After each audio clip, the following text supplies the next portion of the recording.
Welcome to the CLLS August Tutor Training.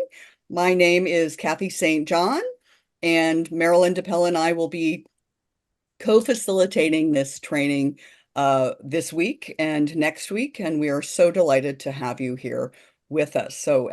For that, I will turn this over to Marilyn.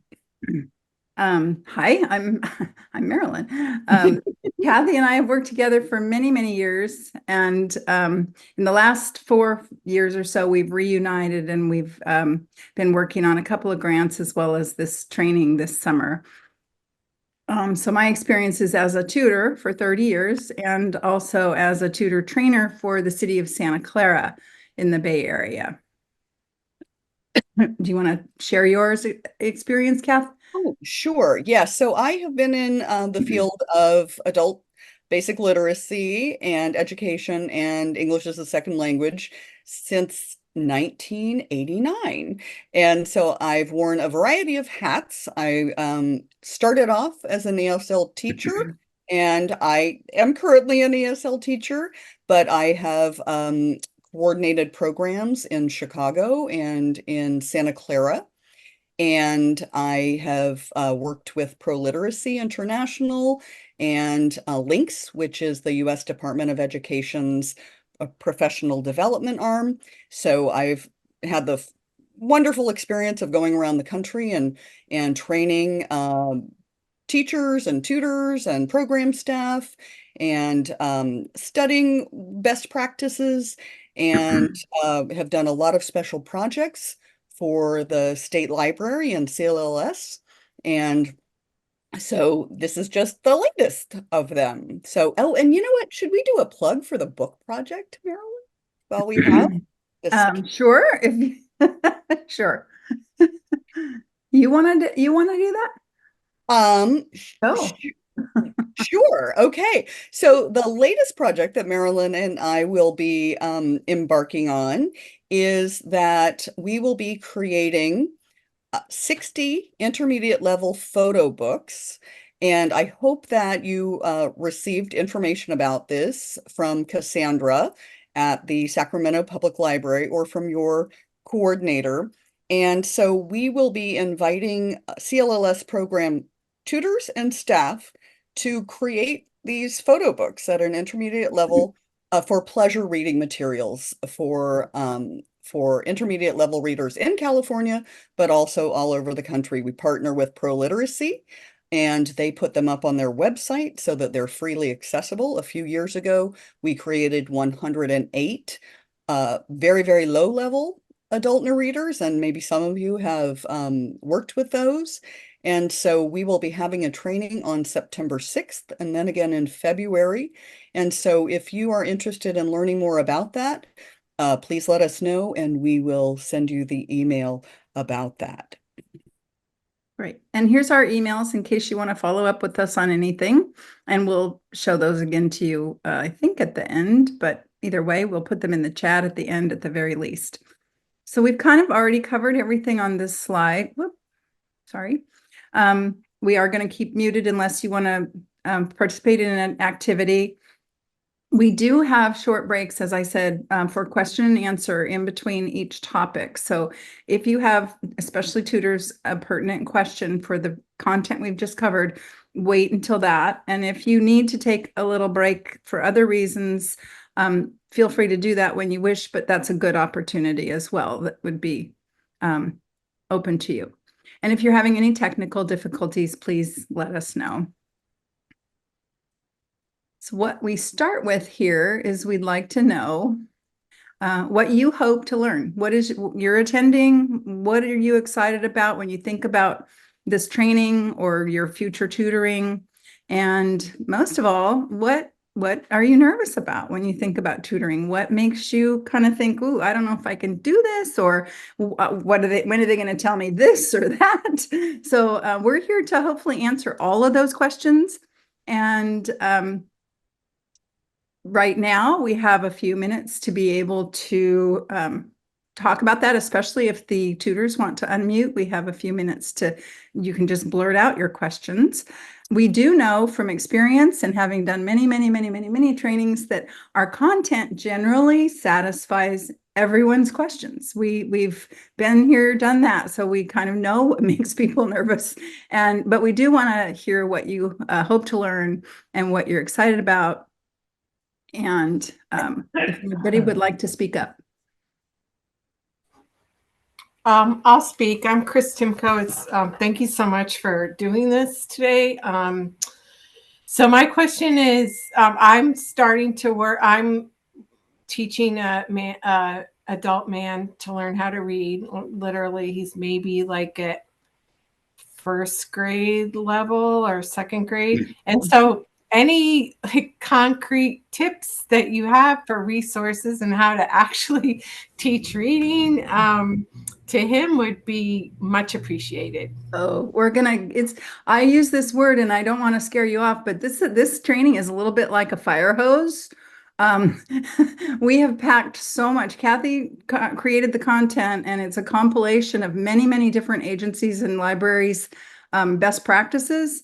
And it is very concrete, and we will give you many tips and resources. And then the Padlet that we have will be up, for infinity to go back to as you move along with your learner. Things that you might not see use for now, you might go back to the Padlet and say, oh, I could use this now, or oh, I understand what this is for. So I think you'll find that you're going to get great tips on this training. So the first portion of this, Kath? I'm sorry, can I just say something? Yeah. We had a comment in the chat, and so let's see. And I'm sorry, I'm still trying to get everybody. Georgina said that she's looking at ways that she can improve her own tutor training, and that's what a lot of staff members have come for. Yeah. And so please know this training is for you. All of the resources will be available to you as program coordinators. We will share the PowerPoint slides. You are welcome to take them, use them, adapt them, however it best fits your needs. And all of the resources we will, as Marilyn said, we'll have a Padlet available for you. So, borrow freely, please. That is the purpose of this. So before we move on, that's excellent, Kathy. Before we move on, we did put the Padlet out there, and hopefully with the list and the registration and all the emails back and forth, everybody did get the invitation to the Padlet. If you did not, please put that in the chat so that we can make sure you get it after the training. But for those who maybe did, I know some did, can you raise your hand if you actually got a chance to watch those 3 videos and do any of the work related to the Padlet? Awesome. That's great. Of the people I can see, that's fantastic. Okay. So I think that we'd love to hear any of your comments about your reactions to the videos, and we will work on that learning style inventory together. But if you do have some good, feedback from watching the videos, anything you learned from them, please put that in the chat. We would love to know what your reaction, because we think they're excellent videos. Kind of sets the tone for the learner-tutor relationship. And that's where we're headed now, is the CLLS program philosophy is that all teaching is learner-centered, which means that the learners and the tutors act as peers and equal partners in the journey, and that tutors are guides rather than directors. And a lot of the time you're learning really truly something new with your learner. They have a question or a goal that you've never, approached or had need for, and you might be actually with your skills teaching them the skills of how to get to their goals. So you might be actually learning new content right along with them, which I think is one of the greatest fun things about tutoring. But you will always try to remember to focus on the learner's interests, their learning style, their needs, and their goals. And we always encourage learners to bring in materials from their own lives. This program is not about textbooks and workbooks and worksheets and rote memorization. It's about hands-on learning. It's about things that are relevant to your learners' lives and their immediate needs, and things that will enable them to be more independent and do things on their own going forward. So every time you meet with your learner, hopefully you're giving them a little tool that they can use in their coming days. And every single learner, regardless of their background, has a wonderful story and a valuable life experience. And I thought one of the neat things in that first video, second video, well, both of them, is that everybody's story is different and everybody's had different struggles, and for them to come to a literacy program and ask for help requires a lot of vulnerability and courage and trust. So, keeping that in mind and always being respectful of their life experience is important. Oh, I already asked this question. I was a slide ahead of myself. So if you haven't already, you can go ahead and put comments about those videos. Either the first one that had the little vignettes of the different learners and the reasons that they had to seek out help, or the second one about diversity and inclusion. So cultural awareness and sensitivity is what that second video was about. And it includes everything. It includes, immigration status and religion and ethnicity and gender and sexual orientation, all these things, neurodiversity, which we talk about in the last segment of training on learning disabilities. But it's important to know that we're all different and to be respectful of everybody's beliefs. And if there are topics that are difficult or uncomfortable because of differences, then focus on what you're there for, which is trying to teach someone to read and write. You don't have to get into someone's personal life, but I think that the more you can share, the more you learn about someone, the better the working relationship is. And I think it broadens our minds and our perspectives when we're open to learning about people that are different than we are. So I've had great experiences with meeting people from all different backgrounds and different parts of the world, and it really enriched my life. Okay, so we're gonna tap into your brains. It's only 9:20. Some of you may not have been awake for very long. But that's why we've expanded this to 24 hours. And then you have to take out the part where you were sleeping. Think about what literacy skills you've used in the past 24 hours. And when you come up with something where, I was using a literacy skill, it may not be something typical like reading the newspaper. It might be something like reading the directions on a microwave package. Once you identify that skill that you used, then think about what skills you needed to accomplish that task and what small steps and materials did you need to accomplish that task.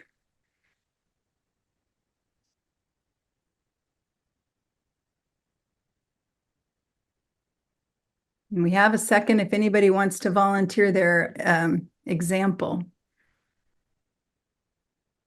We'd love to hear someone's thoughts.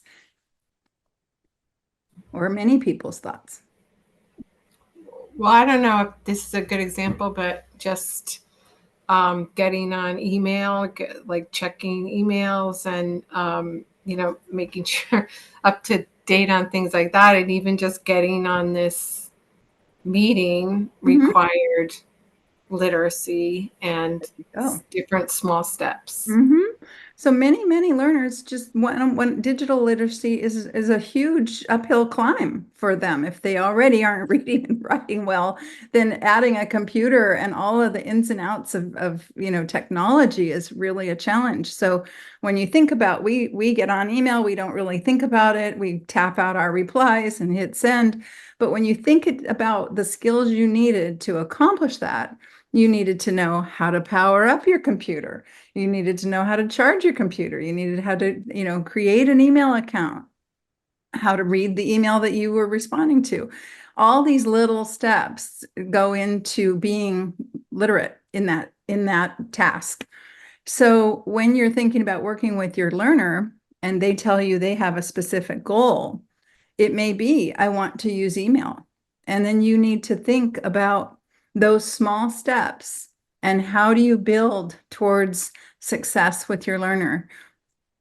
I think it's good to find out what they already know about their goal and then talk to them about how are we going to get there? What do we need? What materials can you bring? What materials can I bring? Many libraries have iPads and computers available for you to use in your lessons if you're meeting in person. Some people figure out how to work on Zoom. I've continued tutoring a woman who lives 400 miles away from me. And she just figured out how to get Zoom on her iPad about a month ago. And she's so excited because we get to continue. So when you're thinking about your goals and talking to your learner about their goals, make sure that you think about this approach and break it down into the small steps that you're working on in each lesson to help them reach their goals. And always remind them that what you're doing, how does it tie in to what their goal is? Because you may be working on something that doesn't seem related, but if you can explain to them why you're working on it and how it's related to their longer term goal, then you'll be more successful. So here's another question for you. And this one, we'd love to hear your thoughts. Think about a well-developed skill that you have, something that you enjoy doing. Something that you enjoy doing and that you feel proficient at, whether it's baking or playing tennis or whatever. And think about how you initially learned that skill, like the very first time you tried it or the first time you felt like you succeeded at it. And how did you learn it? Who taught you? Who helped you become competent? What steps or practices added to your success?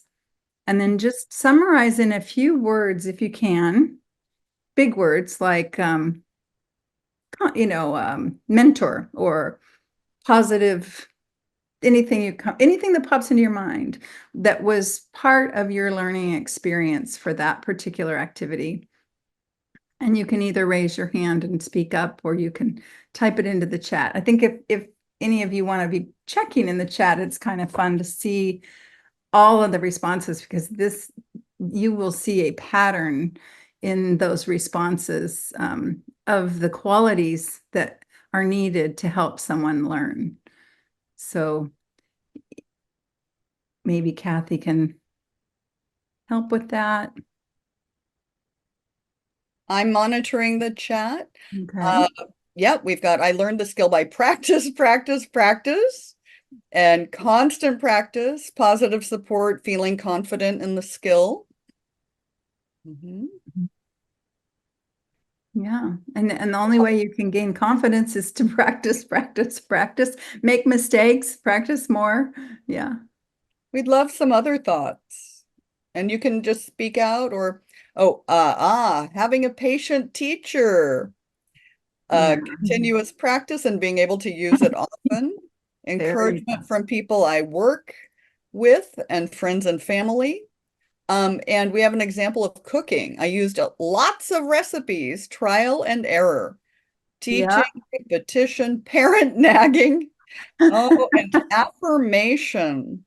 And observing those who already knew how to do it, being encouraged to fail and keep going, repetition.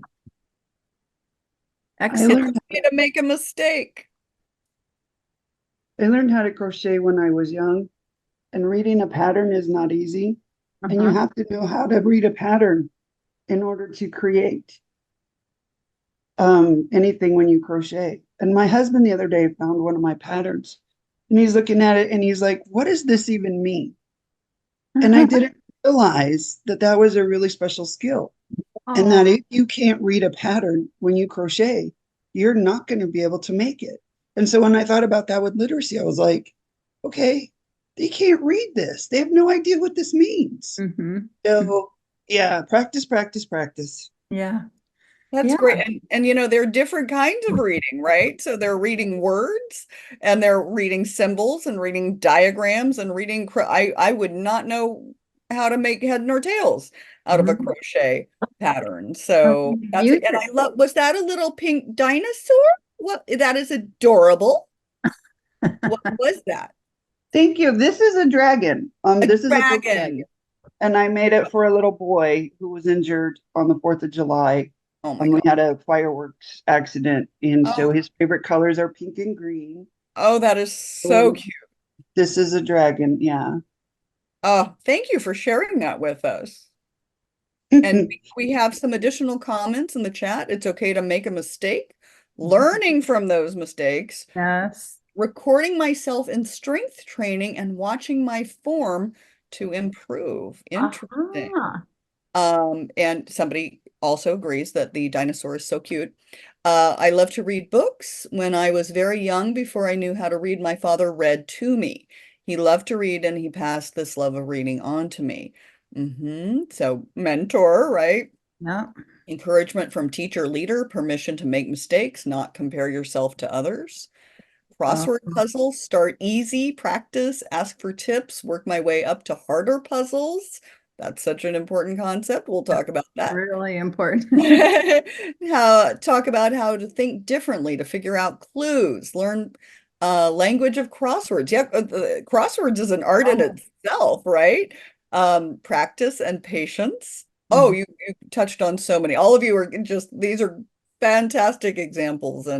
and ideas. Piano, lots of repetition and practice, reading music carefully in small sections, Mhm. watching others to figure out fingering, watching others, being patient with ourselves and others who are learning, giving lots of grace and understanding during the learning process. I like the word grace. Great. That's a good one that can be used in what we do. Grow in awareness, not in assumptions. My Mhm. grandmother was a great baker, and it was our way to spend time together. As I got older, I started reading and trying recipes from cookbooks. She was a great mentor and made it fun. Fun is so Yeah. important too. An example familiar to me, a choir director who is excellent at giving affirmations combined with a key lesson on the fly. And so much of what we do is on the fly, right? It's that Yeah. teachable moment right now that just comes up and you take advantage of it and make a lesson organically. hmm Mhm. Gosh, those are excellent. Excellent. Fantastic. Yeah. Thank you.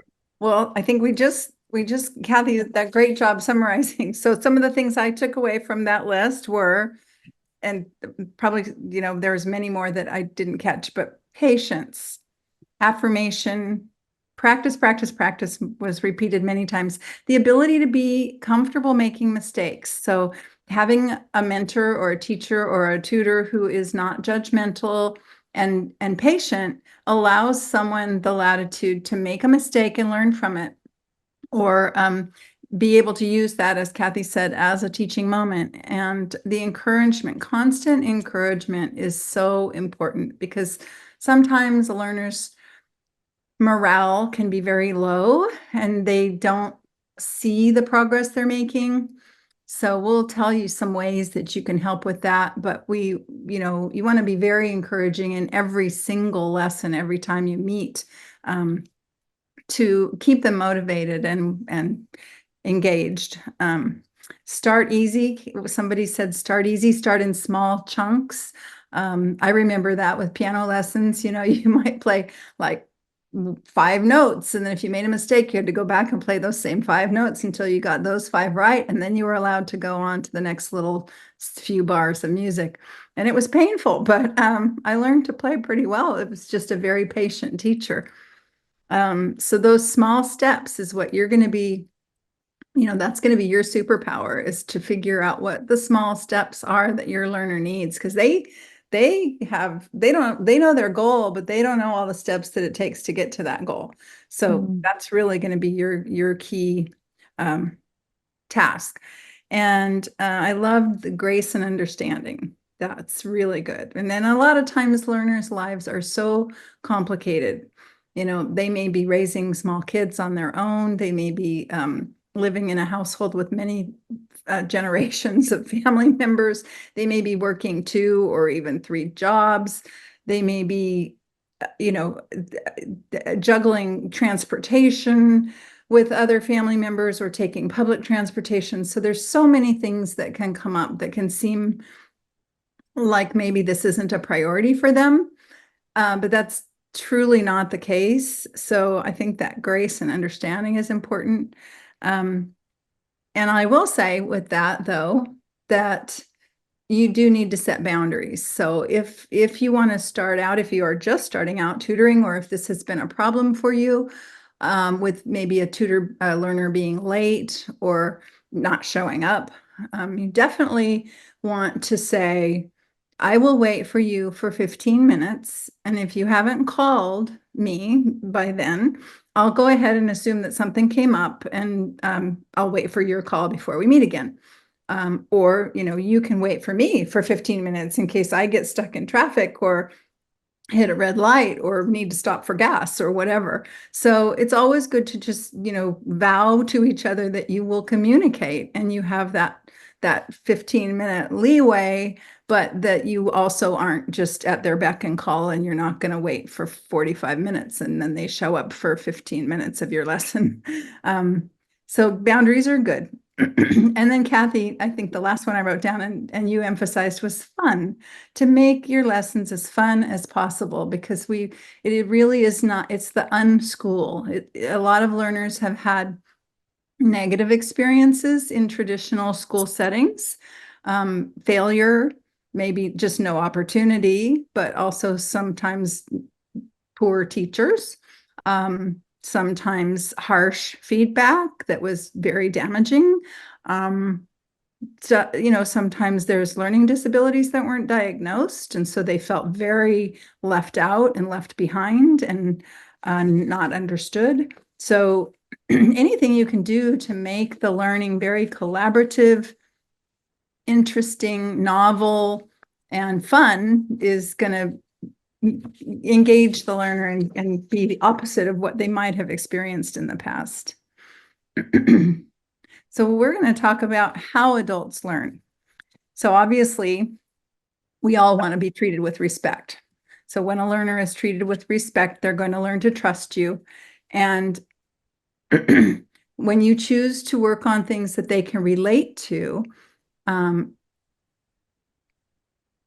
that are relevant to their current situation and their goals, then they're going to stay focused and motivated. And they need to know that what they're learning is relevant to what their ultimate goal is. So an example of this is I had a learner many years ago when people wrote checks, and he, some of you may still write checks, I don't know. But he didn't know how to write well, and he didn't feel like he was an adult male because he wasn't helping pay the bills, because his wife did all of that because he didn't know how. And so one of his goals was to learn how to write the checks and help pay the bills. And we realized that those small steps led all the way back to he needed to be able to learn to write out all of the numbers. He didn't know how to write the word 20 or the word 30. So we had to practice many, many hours of something that on its own, out of context, would have seemed very boring. And why the heck am I doing this? Kind of like how I felt in algebra.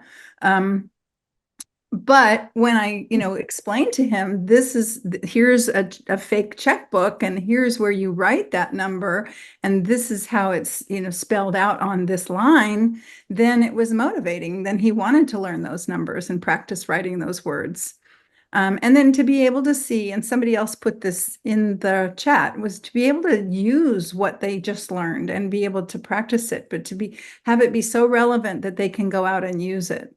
Another example of that same learner was that he wanted to be able to learn how to use the keypad at the gas pump. He always went in and paid cash because he didn't understand that screen or how to use that. So that's, we had known each other pretty well, and I could go to the gas station with him. But that's something that makes people feel like they're not part of society when they don't have these kinds of skills. So if you can help them with things that will boost them in those ways, to help things that they can use right away in their daily life, either at work or at home, that's fantastic. And I apologize in advance for my allergies. So in addition to the things that we just talked about, the respect and the relevance, adults learn best when they get to choose what they're working on, and they have the independence to tell you, that didn't work for me, or I don't like that. Like, can we try something different to get to this goal? You definitely want, as it said on one of the first slides, your peers, your partners in this, and you're not the superpower that's telling and dictating what the lessons are. You're working on these lessons together. So we're going to talk briefly soon about the preferred learning styles. And could everybody just raise your hand really quickly if you already did a learning style inventory on the Padlet? Oh, good. Okay. Good. All right. So we're going to go into that, and hopefully if you haven't done it, you can have a better idea of what it's about and then do it after this lesson. We want to make sure that when we're speaking to our learners that they understand what we're offering and what we're working on in clear terms, and what the expectations are for each lesson, what we hope to get out of it. And that they have lots of time and opportunity to practice whatever it is you've introduced in the lesson. And again, that they're enjoyable lessons, and that the content and the style of which they're presented to the learner are fun, and that leads to their motivation. And seeing success in small steps also keeps them motivated. So adults learn, this is an interesting concept. They learn by hearing, seeing, and doing. We already know that. But think about an example where you are listening to the radio. You're listening to the news on the radio. And then somebody says, what was on the radio? And you repeat back to them. You might remember 20% of what you heard on the radio. If you are watching the news while you're making dinner, and you're hearing and seeing it on the screen, you might remember 40% of what you learned about the news that day. As you guys just did in the chat, if you discover and learn by doing, you will remember 80% of what you learned. So doing is better, but if you can hear and see and do, then 80%, you're going to remember 80% of what you learned. The capper is if you are able to teach someone else or tell it back to someone else. Tell me, how at the dinner table, Johnny, what did you learn in school today? That typical question. Well, that's kind of what you want to do with your learner. You want to say, okay, well, after the lesson, what did you like about what we did today? And how do you think that will help you? And do you think that you could use that at work next week? You ask questions, ask them to teach back to you what they remember from the lesson each time at the end of a lesson, and they will retain 90 to 95% of what they learned if you get in the habit of doing that. And we call that reflection and evaluation, or review, and we'll use those terms throughout the training.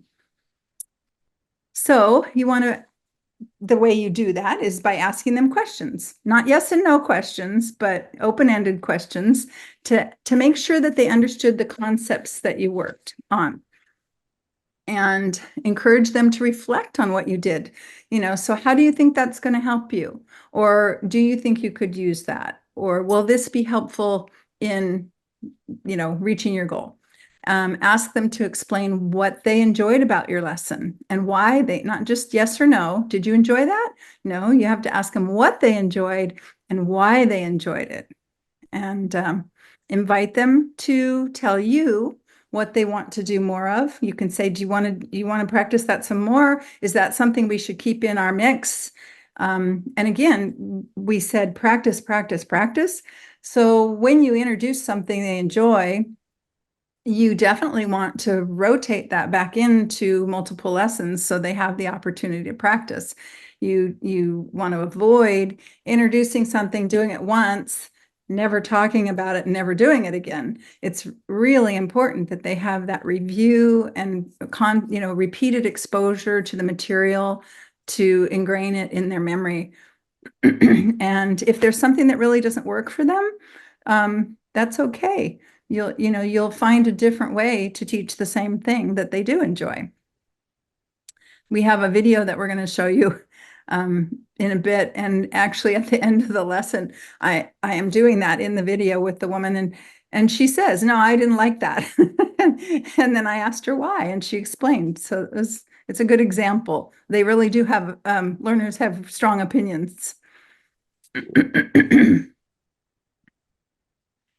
Okay, the next thing about learning is if your learner has just learned something new, it's best if you can relate it to something they already know. So when you're getting to know your learner or talking about a goal or an activity, find out first what they know about that topic. So whether it's reading something in a book or a magazine or looking at a news story online, find out what their background knowledge is first.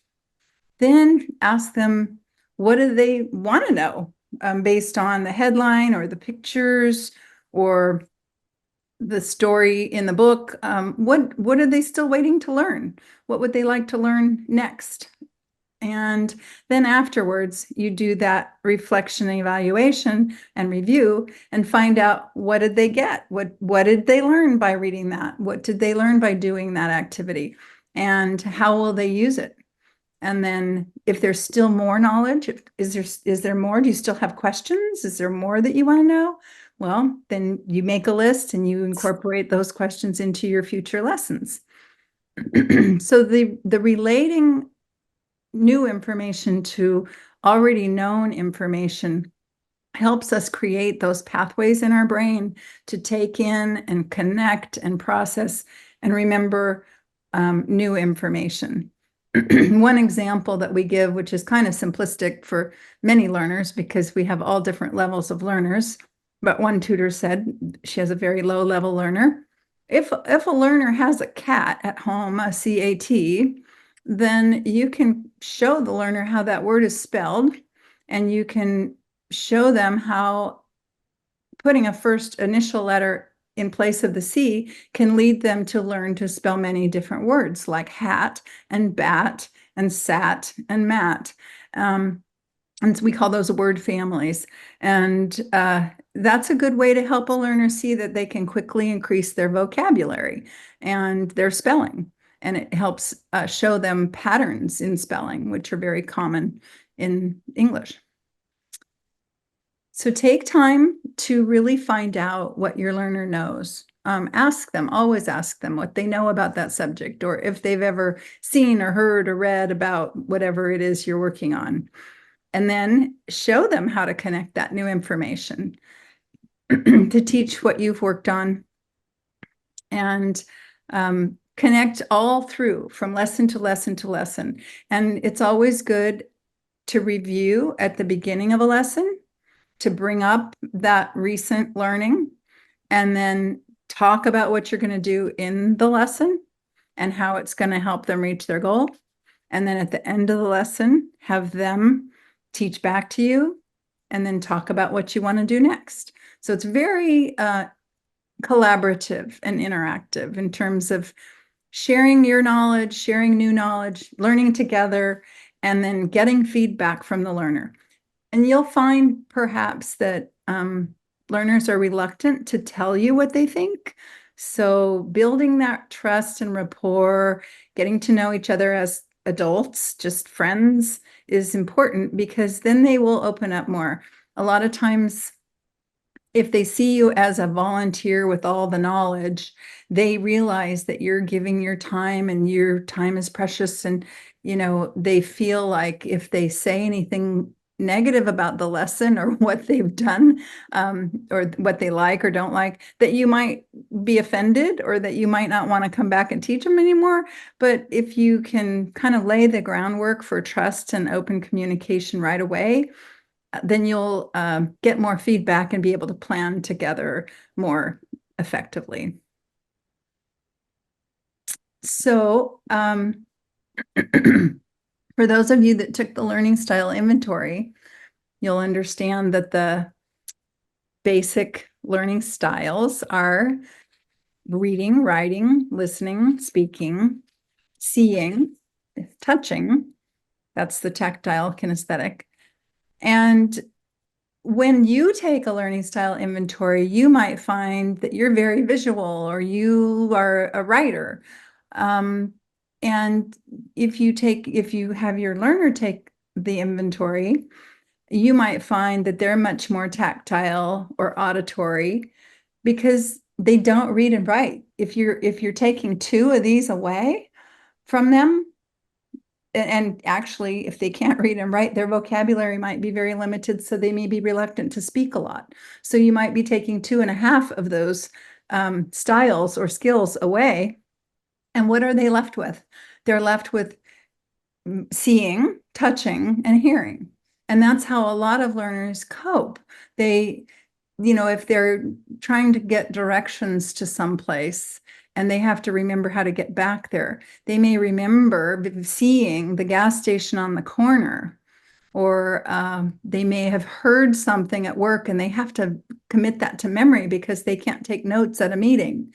And, a lot of people in the lower literacy skills are, I'm not saying this very well, people with lower literacy skills are often in jobs that are hands-on, like mechanics and, tire shops and clerks at grocery stores, things that they can do without needing to use reading and writing skills. So they're used to handling things and touching things, and they learn that way.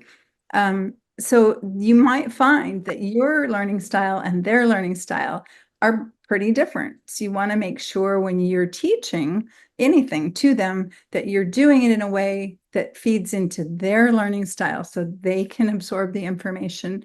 And then alongside that, you're teaching reading and writing skills to supplement. And as you work with them and their reading and writing and speaking skills get better, then they will stop relying so much on the auditory and visual things that they used as coping mechanisms.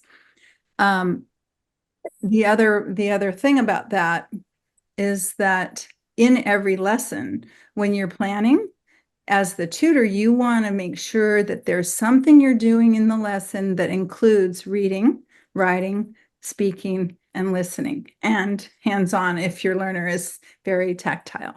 So that's really important to mix it up. So, even if you're working on the same words, if you're introducing them auditorily and then having the learner write them down and then having them read them, that's speaking. And then you've covered reading, writing, and speaking and listening. So, and then they have flashcards or something to look at them later, to review and practice.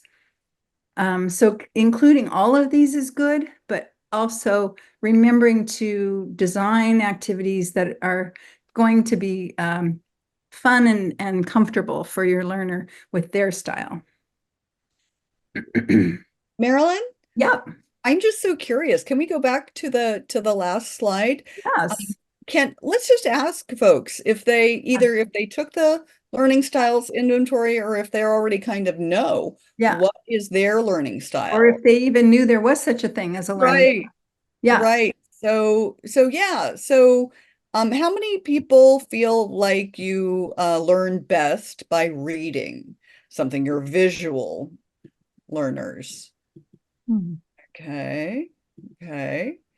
And what about writing? So lots of people who take my workshops, I say everything I'm going to say is going to be in a handout, but they still write, right? Because that's what they need to do to process the information.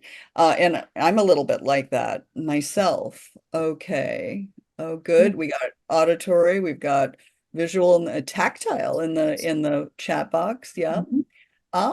Oh, so one person had high scores in all of the different learning styles. Yeah. And how many for auditory? For you like to get directions by listening, you learn by Or, listening. You or might books on tape books on instead of tape, reading. right? I don't get that. I know I'm like it, I enjoy it, but I can't possibly remember it. Um, and speaking. Okay. And then yeah, do we have any more tactile, hands-on or movement? You have to move in order to learn? I think Marilyn, did you have an example of a learner that you worked with who needed to? Yeah, yeah. Well, and a confession at the same time because he was my second learner, and so I was not really experienced, and I am very, very visual, sort of creative, love writing and reading. And whenever he would come across a word that he couldn't sound out, I would draw a little picture because thinking he's going to relate that word to this little cartoony picture that I'm sketching for him. So after a while, I realized this wasn't really working. Sometimes it did, but not much. And then we did the learning style inventory, and he was very tactile and kinesthetic. His job was setting up rooms, tables and chairs, and banquets for a hotel. And so he was just on his feet and moving all day long. And, if somebody showed him how to set up a room once, he had it down, he could do it again. But sitting and watching me draw pictures wasn't really doing it for him. And I realized I was teaching him with my learning style. And once I figured that out, oh, it changed everything because I started bringing in things that were manipulative, and we had so much more fun because he was engaged. So going back to the check writing, same man. In order to learn the numbers, instead of just, having a list and let's copy this in the blank space and write it down, we played dominoes, and we just made up our own rules, but we would play dominoes. And then when he would take a turn, he would have to write down the number of the total on his domino that he just last played. And or we would add them all up if we wanted bigger numbers. And it was just a way to put something in his hand and, put it on the table and relate it to something that he wanted to learn. And it was fun, and it got us talking about numbers a lot. And that was one example. And then the other example was we were working on syllables when he got to 3-syllable words. And it was very difficult. He had some speech impediments, and it was difficult for him to, get those words out. And so we, sitting for a long time is boring too. And there are different little techniques you can, like clapping your hands or feeling your chin, which we'll talk about. And I kind of had tried those, but what worked for him was standing up and sitting down between syllables. So we would literally say like auditory, like that, and do it multiple times. And then once we did that a few times, he would be able to put the syllables together and say the word. And it was just, I tried all kinds of things. And that's one thing that's really fun about tutoring is that you can be creative. You can just kind of, like Kathy said, do things on the fly, and it's good. So there is a video on the Padlet. I'm not sure if it's already on the Padlet. Was it in the if it's not in the it'll be in the post after this lesson. After this lesson, we will put many more things on the Padlet for you to review and things that are relevant to what we've talked about today. And there is a complete video of a woman with her learner filling out the inventory. And we will put blank inventories on the Padlet. So if you would like to do this with your learner, or if a program would like to do it on intake with learners, some do, that'll be available to you. So it's a video called The First Meeting, and that'll be on the Padlet. And we have there are just lots of different kinds of learning style inventories. So we put up several different examples on Padlet so that you can choose what works best for you and your learners. Okay. So again, I just like to reiterate that your natural tendency is to teach the way that you learn best. And so be very, very aware of, am I really teaching the way that my learner learns best, or am I teaching the way that's most comfortable for me? Okay, so we really encourage you to think about those learning styles and to be aware of that and to put that into use. And we do have a question. Will this presentation, the slides, be on the Padlet? Yes, they will. And so we will put them up as a PDF. And if you are a program staff member and you would like to use the slides for your own training to adapt them or cannibalize them, whatever you want to do, let us know and we will send you the PowerPoint slides. We won't post the PowerPoint slides, but we will send those to coordinators if you'd like them, in addition to posting the PDF of all the slides. Okay, great. Okay. So what we've been talking about really is providing explicit instruction. And the front end of that is explaining what you're going to do, explaining why you're doing it, explaining how it relates to their goals and how they will use it or be able to use it. And that's the buy-in sort of part of the lesson. And then once you're working on a specific task, you want to make sure that you're providing really clear explanations of each step. Model it by doing it for them. That's the I do part of I do, we do, you do. So remember that little phrase. So modeling it. So you actually go through the whole process and show them how you would do it. And don't expect them to perform off the bat without having seen it demonstrated.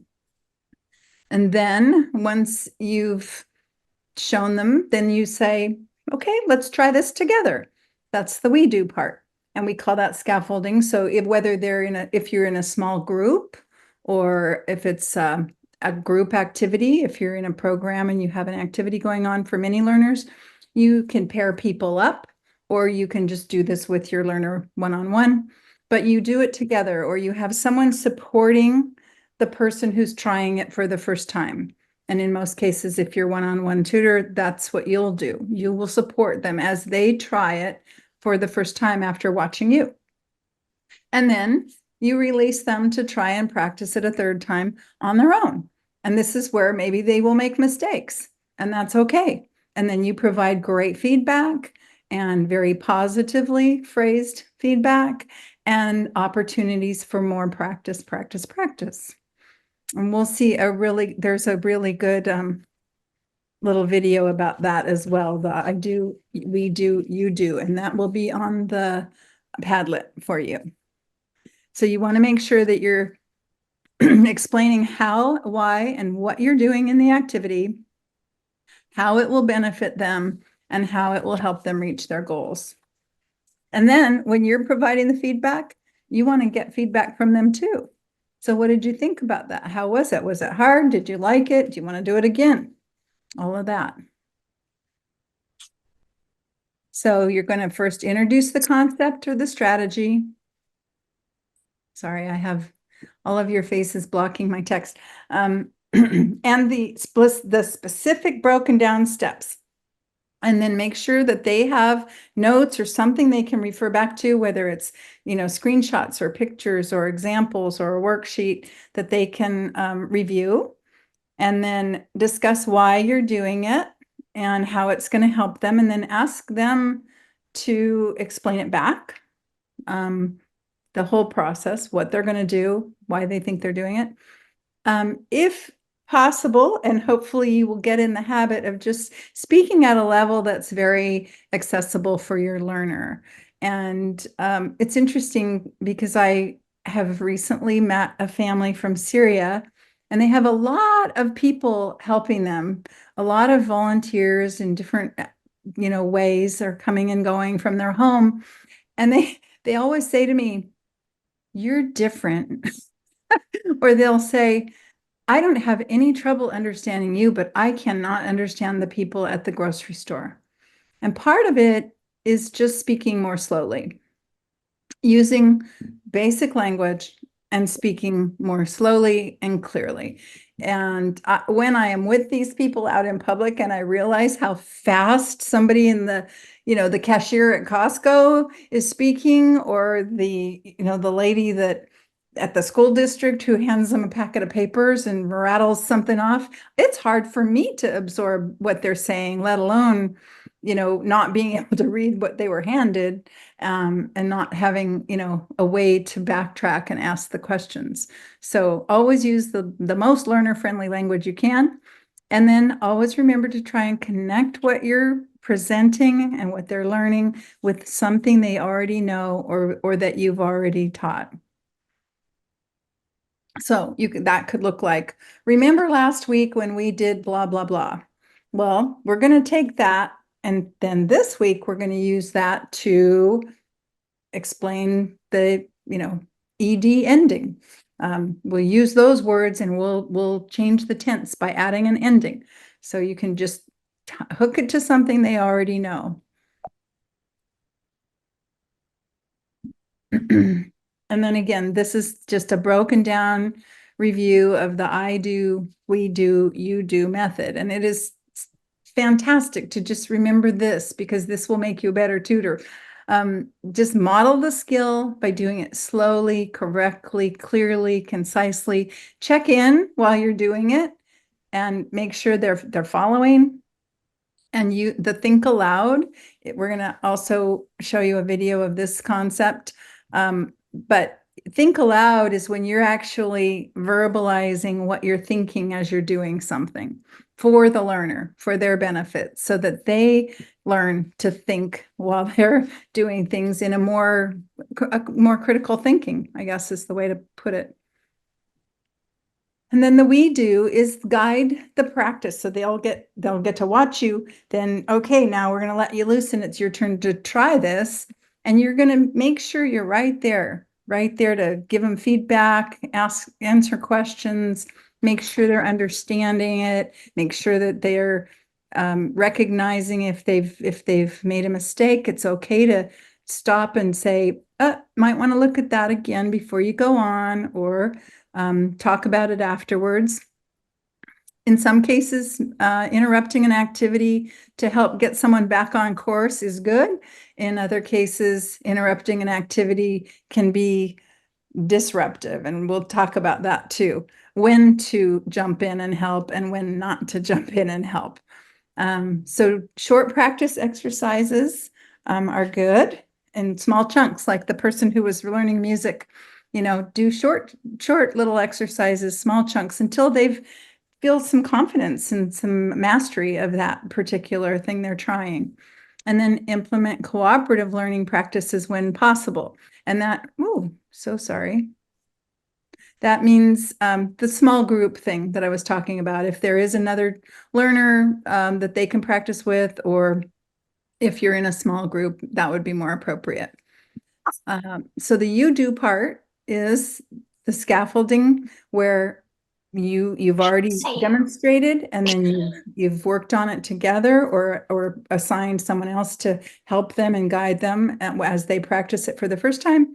And then the next time it's like, okay, you do it.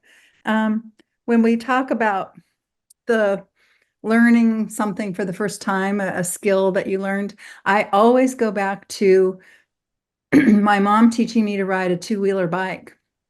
All the big kids were in school and we were all by ourselves on the sidewalk. And she must have, walked me up and down that sidewalk 20 times, holding the back of the seat and holding the handlebars so that I wouldn't fall. And, then speeding up and running alongside me while she still made sure I didn't fall. And then, but the only part I really remember is the you do, is when she said, okay, you can do it. You go, pedal. And I took off. And that feeling was just the most exhilarating thing in the world. But the amount of practice and patience that she probably put into the I do, we do is not the part I remember. I remember the success. So provide lots of opportunities for independent practice. We always get the question as tutors come on board, like, how do I get my learner to do work outside of our lessons? How do I get them to do homework? And we like to call it practice at home rather than homework. But how do I get them to practice on their own? A lot of times you'll say, okay, the you do part means you practice. So, whether you're having them write words in a notebook or write in a journal, or make lists or whatever it is to practice outside or record themselves reading aloud, whatever it is, the you do is really important to explain to your learners that their rate of progress is going to be so much faster for every day that they can put in 10 or 15 minutes of practice. If they wait until next week when they see you and they haven't done anything in between, they're not, keeping their brain focused on those skills, and they're going to have to kind of backtrack to the review and then pick up where you left off, rather than kind of gaining that muscle memory, if you will, and having that ready to go the next time they see you.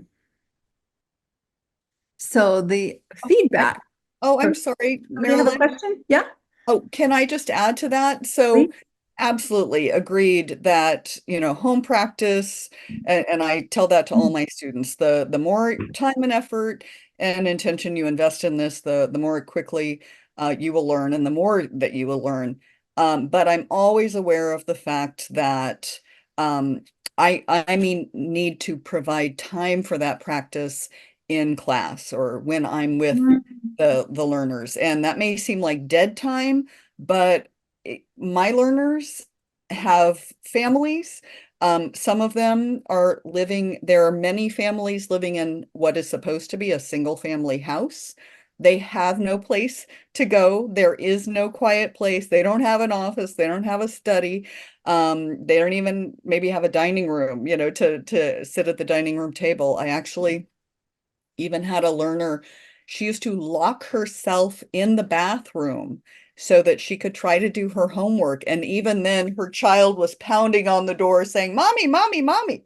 Right. So, think about those things. And so, maybe your learner has the best of intentions to do home practice, but their reality is that they really just can't. And so be sure to provide those opportunities for practice in your lessons.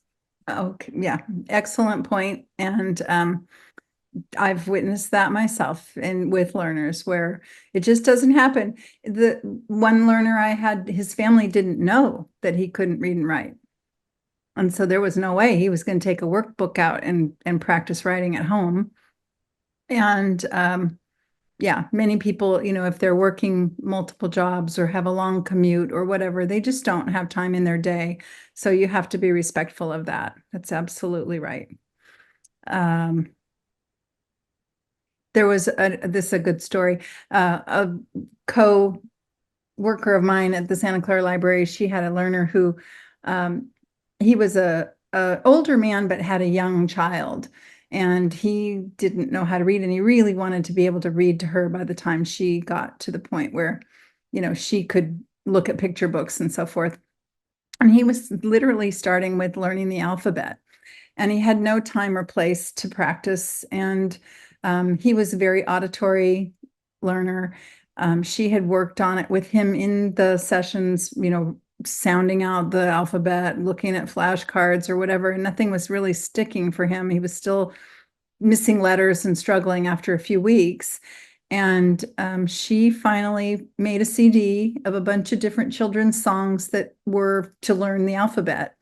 And as he drove his child to childcare, they would listen to the CDs together and sing together in the truck. And after 1 week, he knew the alphabet.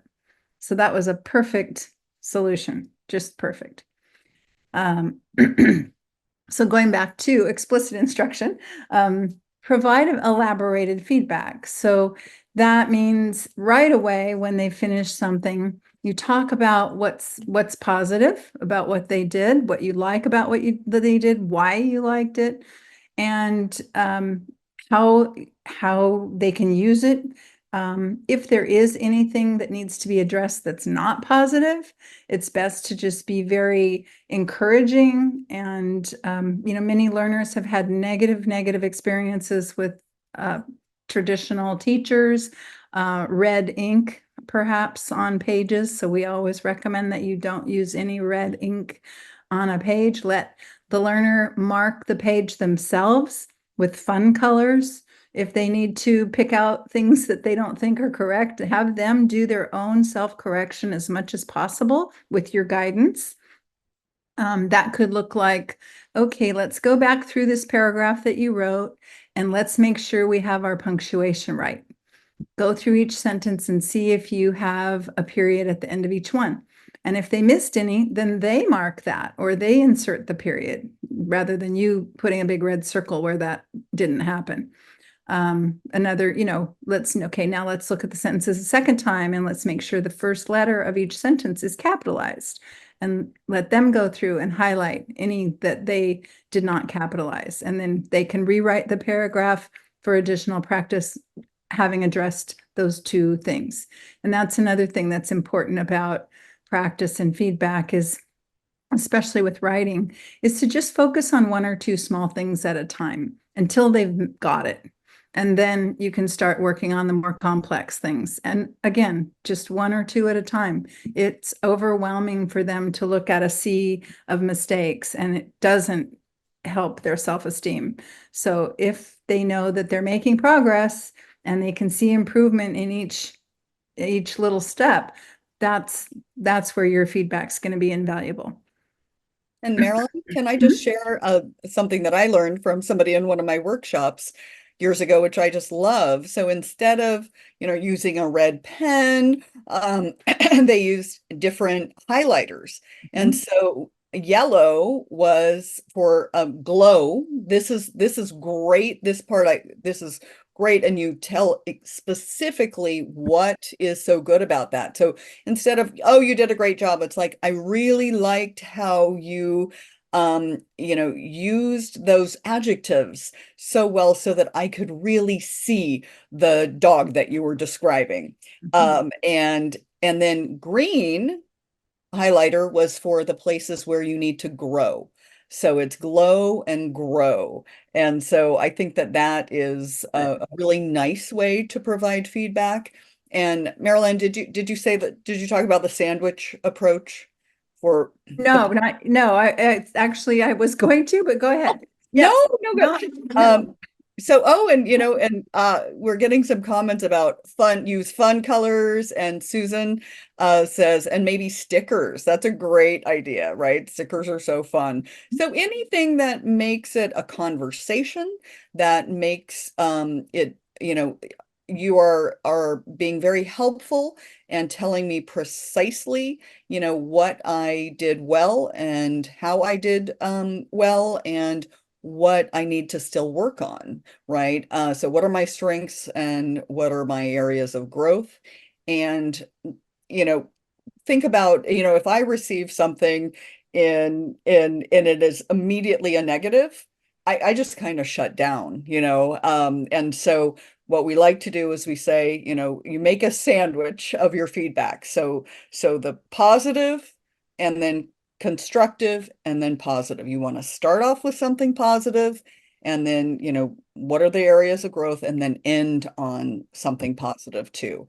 And if you think back about, how do you like to receive feedback? I think you'll probably think that is, a nice way to do it as well. Absolutely. Yeah, I love the glow and grow. I just wrote that down for next time.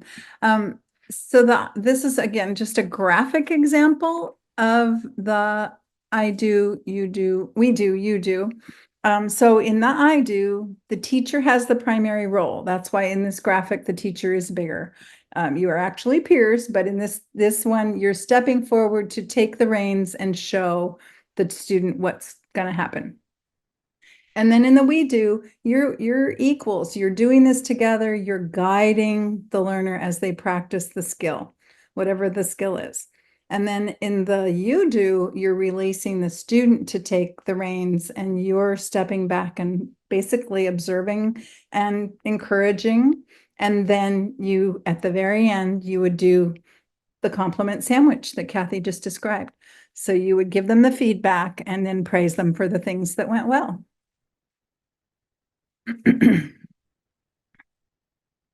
So does anybody, we do have some time. We're doing great on time. Thanks to all of you. And I'm going to stop sharing right now. And we do have time for some questions, and then we're going to take a 5-minute break at 10:25. So reflecting on the last hour and 20 minutes, that was kind of a lot, but was it useful? Was it new? If it was new, raise your hand. Okay, good, good. Allie says very useful. Thank you, Allie. Okay. So what questions and comments do you have before we go on to a very intensive teaching reading section? Yeah. The content gets thick. We're going to go on into the weeds. Yeah. I have a question or a question comment. It's the way I learn is least by tactile. I don't learn by touching. I learn by reading. I learn by listening to some extent, but mostly it's visual, visual.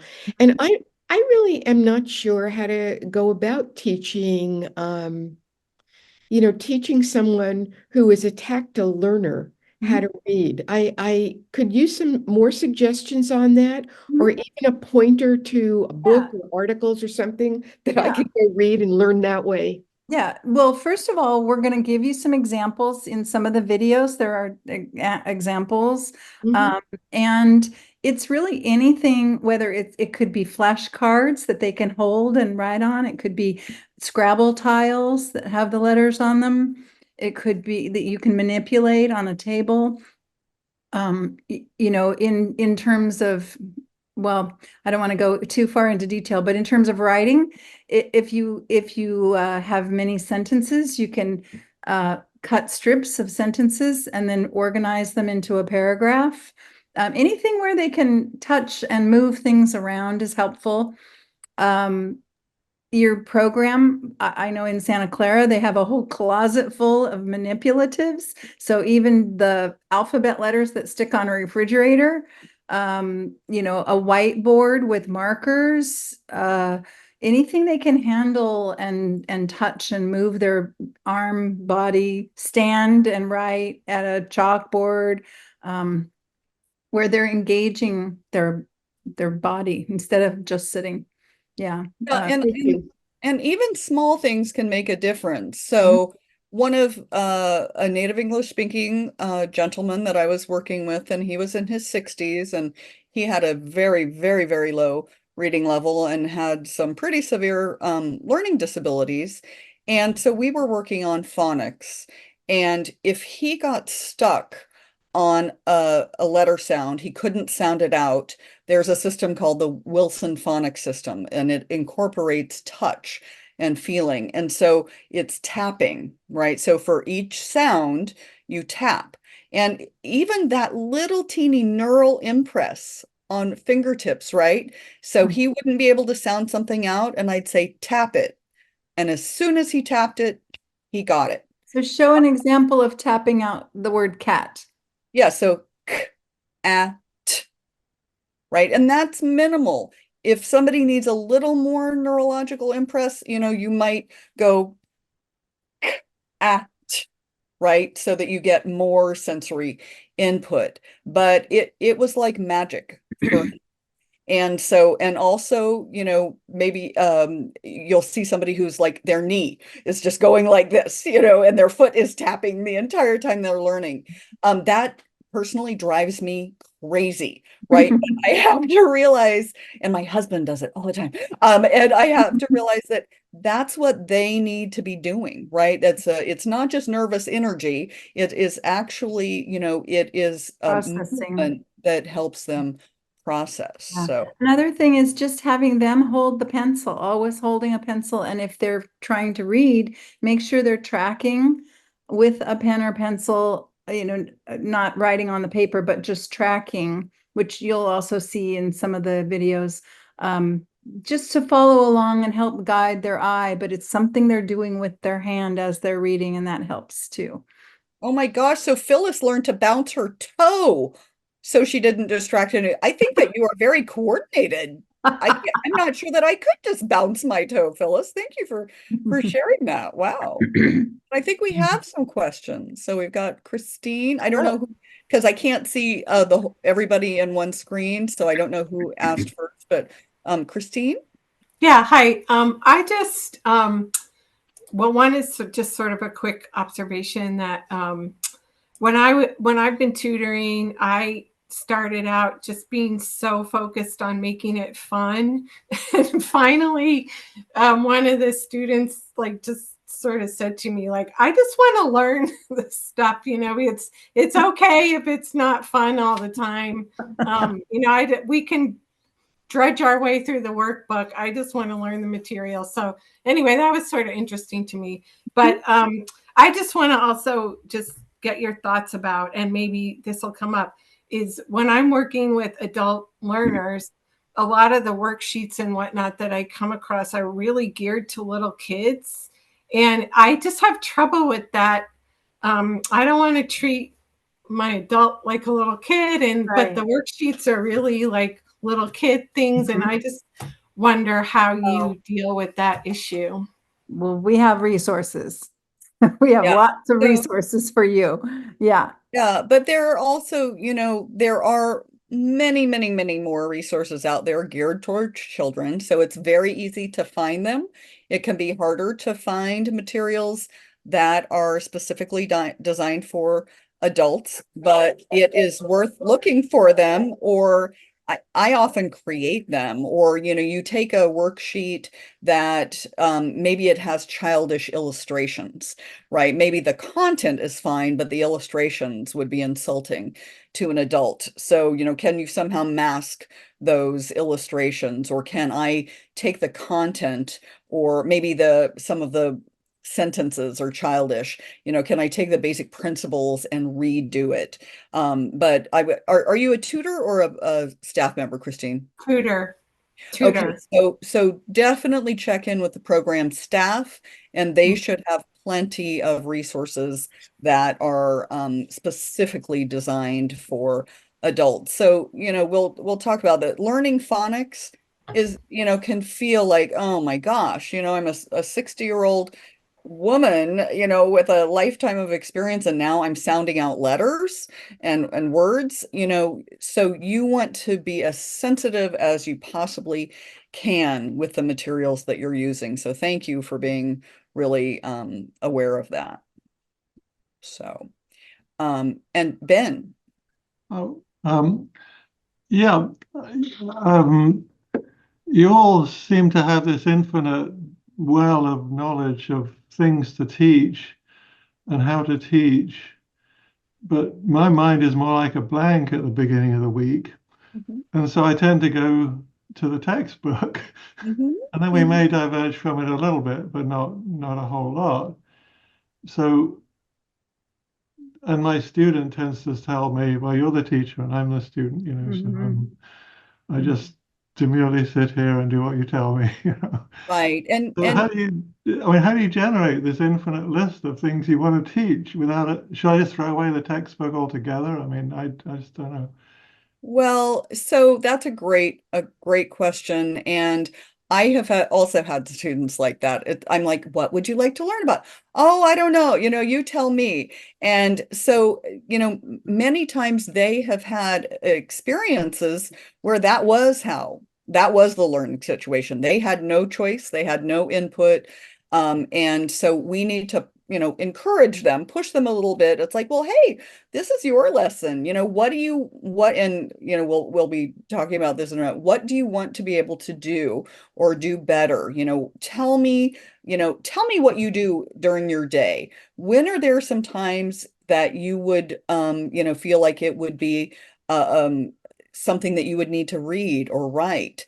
And let's create a lesson around that. So textbooks certainly have their place, but especially in California library literacy programs, we try to be as real life and as relevant as possible. And so, what do you like to do? Do you have a hobby? Bring in something that, crocheting, right? Are there some instructions for crocheting? Or one of my learners love to cycle. And so I said, well, why don't you bring in, I knew he read cycling magazines. And so I said, well, bring in a magazine one day. And I looked at the magazine and I thought, oh no, this is going to be awful. This is so much higher than his reading level. But it was vocabulary he knew and a subject that he was passionate about. So he was able to read that cycling magazine because it was important to him and he had experience with it. So, I would just encourage you to have that conversation with your learner and to really be very open about it and say, I need your input here, right? You're an adult, you have ideas, and these are your lessons. So work with me on this, please. Does that help? Yeah, I think so. I think it's basically saying I just have to be more creative. Mhm. Well, Well, and hopefully, your learner needs to take responsibility for their learning too, right? And so, that's part of becoming empowered as an adult learner, right? You really, need to take on the responsibility for your own learning. So I would have that conversation. Okay. So and All I right. would hope too, Ben, that by the end of this training, when you do go into the Padlet and look at some of the resources or videos, or it will spark ideas for you that maybe just, oh, I could try that, or oh, that would be, that would be interesting to show my learner. It doesn't have to be a big title shift in what you do, but it might be something that would, kind of take your tutoring sessions in a different direction. And I know the amount of stuff that we are going to share is just, I think there's something for everyone, no matter what level your learner is or what level of tutor you are. So I think, just shop around in there. That's what it's really meant to be, is like a buffet. Okay. So All right. Well, thank you. Yeah, thank you. yeah, we'll take have a what you whole like. yeah, we'll have a whole session on materials Mhm. and lesson planning that I think will be useful. Mhm. All right. Thanks. Yeah. Yeah. Jenny. Yeah, I actually wrote this in the chat also, so you can ignore that. And you may get to this later, so you can put my question off if we will get to it. But I'm really curious to know how I might be able to tell if I have someone with a learning disability instead of just someone who needs me to explain something in a different way, that I just haven't hit on yet, or they need more practice. Like, how will I be able to know that there's really something like a learning disability? And then what if it is a learning disability? What do I do about that? Because I really don't know how to deal with that. Yeah, and again, your program coordinator has done an assessment, a baseline assessment with a learner, and hopefully that will have come up either in the conversation or in the skills inventory, when they're asking the learner to do something. But there are certainly, different, a learning disability is usually when, most folks with learning disabilities have average to above average intelligence. And so when there's a mismatch between intelligence and ability to do something, or if with a lot of practice and if you've explained things in several different ways and that the learner still isn't getting it, then perhaps there's something going on there. So that is not something that should be on your shoulders to do. That is something that your program staff should be able to help you with. And the beautiful thing is what Marilyn just explained about explicit instruction and I do, we do, you do. That is how everybody learns best, but that is what you do for learners with learning disabilities. You just do way more of it, right? And so more and more and more and more and more practice. So, but please don't think that you need to be a diagnostician and that you need to figure that out. And we are always a resource for you as well. So it is usually pretty obvious when that happens. So Can I jump in? Jenny, I think you're from San Leandro, right? I am. Yeah, okay. So hi, I'm your future program coordinator. Yay. Yay. So definitely, by the time you are matched with a learner, I will already have assessed that person. I'll have a good sense for their strengths, what their goals are, if I suspect a learning disability.